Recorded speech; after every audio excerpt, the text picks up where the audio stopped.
Caros irmãos, muito boa noite. Que a graça e a paz do Senhor Jesus alcance em medida muito elevada o teu coração, a tua casa. Que alegria é crer em Jesus Cristo. Que alegria é confiar no nome poderoso do nosso Senhor Jesus. Leio para você nessa noite, no Salmo 16, no versículo 11, que nos diz assim: Tu me farás ver os caminhos da vida, na tua presença há plenitude de alegria, na tua destra, delícias perpetuamente. Vamos orar.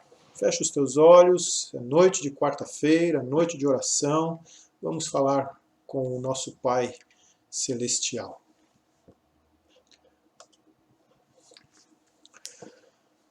Ó Deus, como é bom estarmos na tua presença para bendizermos o teu nome, glorificarmos o Senhor, o nosso Deus, o nosso bom Pai Todo-Poderoso, que tem disponibilizado para nós grandes alegrias. Nós cremos, ó Deus, nessa verdade e sabemos que as fontes de alegria que vem do Senhor estão espalhadas nessa terra, Pai. A tua bondade, a tua misericórdia, a tua salvação, a tua fidelidade. E nós te pedimos, Senhor Deus, olhos atentos, mente aberta, coração quebrantado, para visualizarmos, ó Deus, e desfrutarmos da alegria que vem dos céus e que nos alcança, Senhor. Pai, são tantos os empecilhos, ó Deus, que estão em nós, que não nos deixam ver a alegria que vem dos céus. E nós te pedimos, ó Deus, que o Senhor nos transforme, complete a cada dia a obra que o Senhor tem para fazer na nossa vida, ó Deus, a fim de que estejamos mais livres dos nossos ranços, ó Deus, para vermos a tua alegria. Nós somos preconceituosos, a nossa tendência maior é olhar para o sofrimento, para as dores, para o que é negativo, mas nós sabemos, Pai, que o Senhor quer que a nossa mente seja transformada a cada dia. E nós te pedimos, ó Deus, que nessa noite demos um passo à frente, Pai, na percepção, no entendimento e no desfrute, Senhor, da alegria que o Senhor tem para nós na pessoa do Senhor Jesus Cristo. Pai, continuamos intercedendo por queridos nossos que estão passando pelo vale da sombra da morte, pelo sofrimento, da enfermidade, do luto, da expectativa. Nós pedimos que o Senhor abençoe esses corações, ó Deus, com essa alegria que vem dos céus, com a paz que vem dos céus, que excede o entendimento, com a esperança maravilhosa que temos no Senhor. Pai, dá-nos o teu consolo também. Em nome de Jesus. Amém. Em paixão pela vida, nosso estudo no texto do pastor Marcelo Gomes, temos visto alguns temas interessantes: renovação, conhecimento, família, sensibilidade, simplicidade, paz, justiça, solidariedade, liberdade. E nessa noite vamos conversar sobre paixão pela alegria. Paixão pela alegria. A palavra de Deus nos fala muito sobre a alegria que nós podemos ter em Deus, sobre a alegria que podemos ter em Jesus, sobre a alegria que podemos ter nos irmãos, sobre a alegria que podemos ter até nas tribulações. O profeta Abacuque nos dá o caminho para trilharmos nessa noite. Mesmo não florescendo a figueira, não havendo uvas nas videiras, falhando a safra de azeitonas, não havendo produção de alimentos nas lavouras, nem ovelhas no curral ou bois nos estábulos. Eu exultarei no Senhor, eu me alegrarei no Senhor, no Deus da minha salvação. Abacuque 3, nos versos 17 e 18. Todos nós gostamos da alegria. A alegria, ela é prazerosa, ela é companheira do riso, ela é companheira da brincadeira, do bem-estar. Uma pessoa alegre sente-se leve, animada, contagia, abençoa. Gostamos de estar alegres, gostamos de ver as pessoas alegres, gostamos de ver aqueles que amamos satisfeitos, regozijantes, alegres. Gostamos de estar entre pessoas alegres. Mas nem sempre estamos alegres. Há também aqueles momentos em que estamos tristes, em que o abatimento toma conta do nosso coração. A alegria, como a tristeza, é também um sentimento. E sentimentos, eles são respostas do ser aos estímulos do meio e das circunstâncias. Os sentimentos, eles afloram conforme a leitura, o entendimento, a compreensão, as percepções que nós temos das circunstâncias, do ambiente, das situações. E por isso eles oscilam. Às vezes eles configuram-se em alegria, às vezes configuram-se em tristeza. Então, quando eu recebo estímulos e informações favoráveis, ajustadas às minhas expectativas, aos meus anseios, aos meus sonhos, aos meus objetivos, aos meus gostos, então eu respondo com emoções boas, eu respondo com alegria.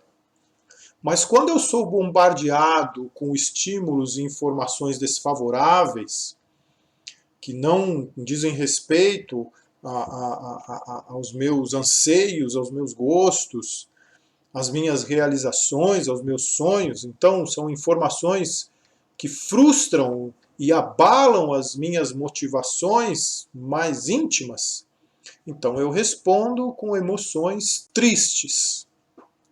Mas será a alegria apenas uma resposta às circunstâncias, às situações, aos ambientes, aos estímulos, às nossas emoções? Será que é só isso? A alegria, ela depende sempre das circunstâncias. Será possível uma alegria permanente, apesar das adversidades e das provações? Será que é possível que as adversidades, as provações, não roubem uma determinada alegria que possamos ter dentro de nós? Vamos pensar nisso nessa noite. Alegria da boa notícia. Alegria como simples resposta é apenas o primeiro nível, o nível mais básico na experiência da verdadeira alegria. É claro que uma boa notícia tem potencial para alegrar uma pessoa, mas a vida não é feita só de boas notícias. Infelizmente, na vida, podemos receber mais más notícias do que boas notícias. É uma questão, inclusive, lógica, pois sempre haverá mais maneiras de se frustrar e uma expectativa do que realizar os nossos anseios. É uma questão de lógica. Sempre tem mais maneiras de nós nos frustrarmos em uma expectativa do que realizá-la. Você quer alcançar algo, né? As dificuldades são sempre maiores do que o caminho para se alcançar. Além disso, parece também que há uma fascinação do ser humano, pela notícia ruim. Então, essa nossa fascinação, esse nosso anseio pelas notícias ruins, faz com que elas circulem muito mais rapidamente do que uma boa notícia. Você assistiu algum noticiário hoje, algum programa de notícias? Então, muito provavelmente, a maioria das notícias que você viu são notícias ruins, são más notícias. Corrupção, assassinato, a quantidade de mortes, a quantidade de pessoas infectadas a mais. Então, normalmente são más notícias, inclusive elas são transmitidas por esse viés, com essa entonação de notícia ruim. Eu me lembro que uma vez eu falava para a igreja sobre o bem, a bondade de Deus que está espalhada pelo mundo, e a gente tem que esmiuçar, a gente tem que procurar. Até eu não me lembro agora o nome do jornalista que escreveu um livro, como transformar o mundo, apresentando várias iniciativas de pessoas que estavam fazendo bem, que tinham projetos, que estavam desenvolvendo projetos para melhorar a vida das pessoas e que estavam fazendo uma grande diferença na vida de comunidades. Só que isso não é noticiado todos os dias, toda hora na televisão.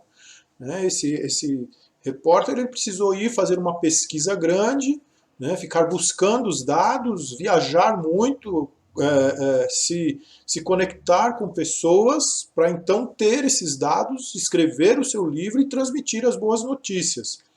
E aí tem que ter a boa vontade das pessoas irem comprar o livro para lerem as boas notícias. Então não é simples você ter acesso a boas notícias, mas a más notícias, toda hora isso está na televisão.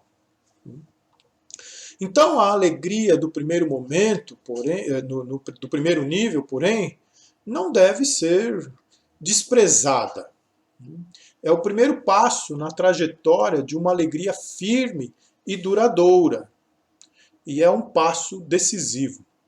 Basta lembrarmos da boa notícia, por excelência, a melhor de todas, que também chamamos Evangelho, ou boa notícia, ou boa nova em grego. Evangelho tem essa tradução. A palavra evangelho no grego quer dizer boa notícia, a boa nova. E qual é essa boa nova? Qual é essa boa notícia? Que Cristo morreu pelos nossos pecados e ressuscitou para nos garantir a vida eterna junto ao Pai. Quem não se alegra diante essa notícia tão boa, tão maravilhosa, tão inclusiva? Então, a nossa alegria nesse primeiro momento, quando ouvimos essa notícia, ela é aquela alegria contagiante, ela é aquela alegria emocionante.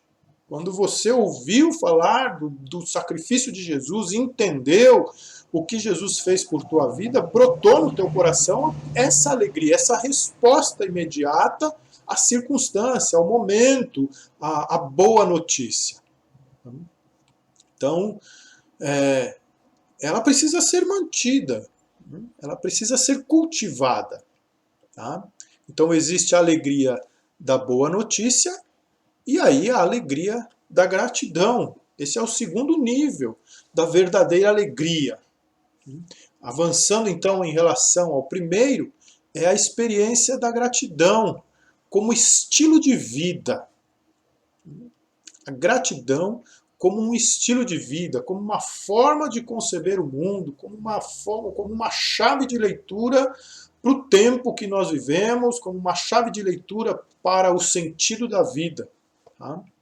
É o nível da pessoa que já não depende das notícias que recebe, mas tornou-se capaz de fabricar suas próprias boas notícias. Eu explico. Toda pessoa que reconhece as boas coisas que tem ao seu redor e faz questão de destacá-las e descrevê-las, convence a si mesma de que também tem motivos para agradecer. E a gratidão convida a alegria para dançar, pois não há coração grato que não se sinta abençoado, privilegiado e por isso feliz. Um coração grato é sempre satisfeito, é sempre feliz, é sempre alegre. Você talvez faça objeção e pense que há pessoas cujas lutas, privações e sofrimentos superam em muito as boas coisas que têm à sua disposição. Se é que tem alguma, eu aceitarei a sua objeção, né? Mas lembrarei a você que a gratidão é mais que uma comparação entre listas de prós e contras. Nós não devemos nos dispor a agradecer diante de uma lista. Aqui são coisas boas, aqui são coisas ruins. Conforme a balança for para um lado ou for para o outro, então eu agradeço ou não. Não, não é assim. Gratidão é um exercício de fé, é um olhar de fé. E só triunfa quando o coração se torna capaz de agradecer as duas listas, como nos ensinou o apóstolo Paulo, que Deus age em todas as coisas para o bem daqueles que o amam. Sabemos que todas as coisas cooperam para o bem dos que amam a Deus, daqueles que são chamados segundo o seu propósito. Por isso, Paulo escreve também aos Tessalonicenses: em tudo dai graças, porque esta é a vontade de Deus em Cristo Jesus para convosco. Em terceiro lugar, nós temos a alegria da comunhão. O terceiro nível da verdadeira alegria é o nível da comunhão, é o nível expert.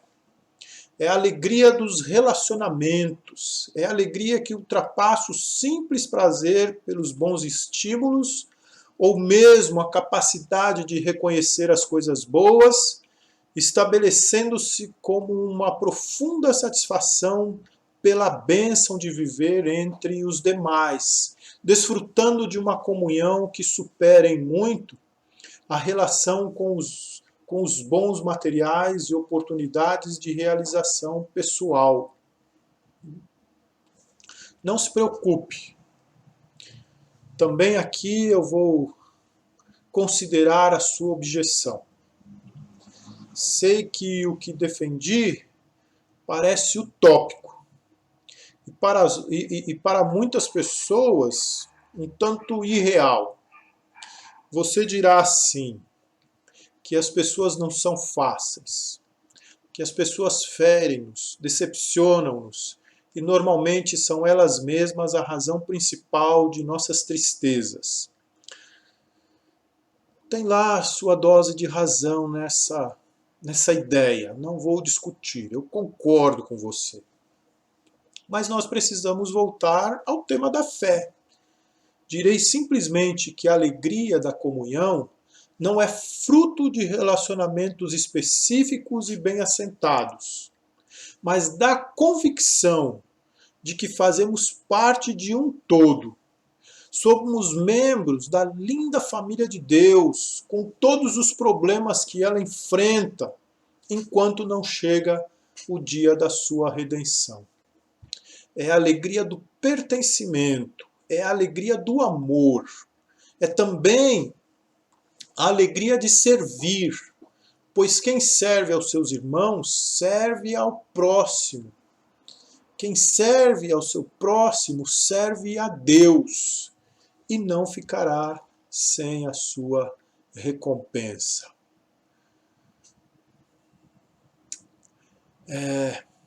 A alegria da comunhão, de estarmos juntos, de estarmos próximos, de sermos capacitados por Deus para os bons relacionamentos, para os relacionamentos mais delicados, mais exigentes. Essa é a alegria da comunhão. E ela ela é envolvida pela esperança da redenção do corpo de Jesus, da transformação, do aperfeiçoamento do corpo de Jesus. Temos também o último degrau, a alegria da esperança. É o último nível na escalada rumo à verdadeira alegria. Alegria nas boas novas, alegria na comunhão, alegria na esperança. É a alegria de crer que, enfim, tudo terminará bem. É a alegria dos que choram, mas serão consolados. É a alegria dos que têm fome e sede de justiça, mas que serão satisfeitos. É a alegria dos que são perseguidos por causa da justiça, mas herdarão o reino de Deus. Por essa razão, o apóstolo Paulo nos disse assim: alegrem-se na esperança, regozijem-se na esperança. Fiel é Deus, que não deixará de cumprir as suas promessas. E para continuar citando Paulo, que o Deus da esperança vos encha de todo gozo, ou de toda alegria e paz no vosso crer, para que sejais ricos de esperança no poder do Espírito Santo. E a esperança, ela não nos decepciona. Ora, a esperança não confunde, porque o amor de Deus é derramado em nossos corações, ou em nosso coração, pelo Espírito Santo que nos foi outorgado. Essa é a esperança que não morre, cuja alegria jamais cessa. Alegre-se, alegre-se sempre no Senhor, outra vez digo, alegrem-se. Vale a pena nós vivermos essa alegria que a palavra de Deus nos ensina. É um exercício espiritual, é uma busca com vários níveis, com vários degraus que o Senhor nos convida a alcançarmos. Que Deus te dê um coração muito alegre, um coração muito satisfeito, um coração contentado, e que você cresça nessa experimentação da alegria que vem dos céus, da verdadeira alegria que vem dos céus, que não é só uma emoção da boa notícia, mas ela é fundamentada, enraizada na esperança das promessas que nós temos do nosso Deus. Vamos orar. Obrigado, Senhor, por nossa alegria. Obrigado, Senhor, por Jesus, que é a nossa alegria. Que o Senhor nos conceda crescer, Pai, no entendimento, no desfrute, na vivência da alegria que vem dos céus. Cheia de esperança, cheia de contentamento, que não seja simplesmente uma resposta à circunstância, mas que ela seja sempre plena em nossos corações. Em nome de Jesus. Amém. Uma boa noite, uma noite de muita paz e alegria no Senhor. Um grande abraço, até o próximo encontro.